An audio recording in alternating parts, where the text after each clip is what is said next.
ಧರ್ಮ ಅರ್ಥ ಕಾಮ ಮೋಕ್ಷ, ಕೊನೆಗೆ ನಮ್ಗೆ ಬೇಕಾಗಿ ನೋಡಿ ಮೋಕ್ಷಕ್ಕೋಸ್ಕರನೇ ತುಂಬಾ ಒದ್ದಾಟ ನಡೆಯುತ್ತೆ. ಕರೆಕ್ಟ್ ಆಗಿರ್ತಕ್ಕಂತ ಸಾವು ಸಿಗ್ಬೇಕು ಅಂದ್ರೆ ತುಂಬಾ ಕಷ್ಟ ಇದೆ. ಸಾವು ಅಂದ ತಕ್ಷಣ ಅಯ್ಯೋ ಏನ್ ಗುರುಗಳು ಸಾವು ಅಂತ ಹೇಳ್ಬಿಟ್ರು. ಸಾವು ಅಂದ್ರೆ ಏನಪ್ಪಾ ಅಂದ್ರೆ ಬಹಳ ಒಂದು ಅದ್ಭುತವಾಗಿರ್ತಕ್ಕಂಥ ಪದ. ಅದು ತುಂಬಾ ಚೆನ್ನಾಗಿ ಸಿಗ್ಬೇಕು, ಆರಾಮಾಗಿರ್ಬೇಕು, ಶಾಂತವಾಗಿರ್ಬೇಕು, ಏನು ಒಂದು ಅದರಲ್ಲಿ ಲೋಪಗಳು ಬರಬಾರ್ದು. ಅಂದ್ರೆ ನಾವು ಬ್ಯಾಕ್ ಗ್ರೌಂಡ್ ಅಲ್ಲಿ ಇದೆಲ್ಲ ಮಾಡಿರ್ತೀವಲ್ಲ, ಇದೆಲ್ಲವೂ ಅದಕ್ಕೆ ಕಾರಣವಾಗುತ್ತೆ. ಆತರ ಮೋಕ್ಷವನ್ನ ನಾವು ಪಡ್ಕೋಬೇಕು ಅಂದ್ರೆ ಈ ಮಂತ್ರ ಈ ನಾಲ್ಕಕ್ಕೂ ಕೂಡ ತುಂಬಾ ಅನುಕೂಲವನ್ನ ಮಾಡ್ಕೊಡುತ್ತೆ. ಈಗ ಕಾಮ ನಮ್ಗೆ ಬೇಕು ಅಂದಾಗ ನಾವು ಅದನ್ನ ಈಸಿಯಾಗಿ ನಮ್ಗೆ ದೇವ್ರು ಕೊಡೋದಿಲ್ಲ. ಯಾಕಂದ್ರೆ ನಾವು ಹಿಂದಿನ ಜನ್ಮದಲ್ಲಿ ಮಾಡಿರ್ತಕ್ಕಂಥ ಕರ್ಮಗಳು ಇರ್ತವೆ, ಅಥವಾ ಏನಾದ್ರೂ ಒಂದು ಸಮಸ್ಯೆಗಳಿಂದ ನಾವು ಒದ್ದಾಡ್ತಾ ಇರ್ತೀವಿ. ಈ ಜನ್ಮದಲ್ಲೇ ಹಿಂದಿನ ಒಂದು ಇದಿರುತ್ತೆ, ಶಾಪ ದೋಷಗಳಿರುತ್ತೆ. ಅದೆಲ್ಲವೂ ತೆಕ್ಕೋಬೇಕು ಅಂದ್ರೆ ನಮ್ಗೆ ಮಂತ್ರಗಳು ತುಂಬಾ ಸಹಾಯ ಮಾಡುತ್ತೆ.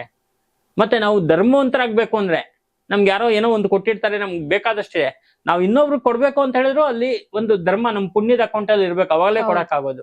ಅದಕ್ಕೂ ಕೂಡ ಮಂತ್ರಗಳು ಸಹಾಯ ಮಾಡುತ್ತೆ. ಮತ್ತೆ ನಾವು ಸಂಪಾದನೆ ಮಾಡುವಂತದ್ದು ಅರ್ಥ ಅಂದ್ರೆ ದುಡ್ಡು, ಹಣ. ಅದನ್ನ ಸಂಪಾದನೆ ಮಾಡ್ಬೇಕು ಅಂದ್ರೂ ಕೂಡ ಆ ಹಣ ನಮ್ಮಲ್ಲಿ ಇನ್ನೊಬ್ಬನ ಜಾಬಿಂದ ನಮ್ ಜಾಬಿಗೆ ಬರ್ಬೇಕು ಅಂದ್ರೆ ಅದಕ್ಕೆ ದೇವರ ಆಶೀರ್ವಾದ ಇರಬೇಕು, ಮಂತ್ರಗಳ ಸಹಾಯ ನಮ್ಗೆ ಬೇಕಾಗುತ್ತೆ. ಹಾಗಾಗಿ ಮನುಷ್ಯನ ಪ್ರತಿಯೊಂದು ಹೆಜ್ಜೆ ಹೆಜ್ಜೆಯಲ್ಲೂ ಕೂಡ ಮಂತ್ರ ಅಂತಕ್ಕಂಥದ್ದು ಬಹಳವಾಗಿ ಕೆಲಸ ಮಾಡುತ್ತೆ.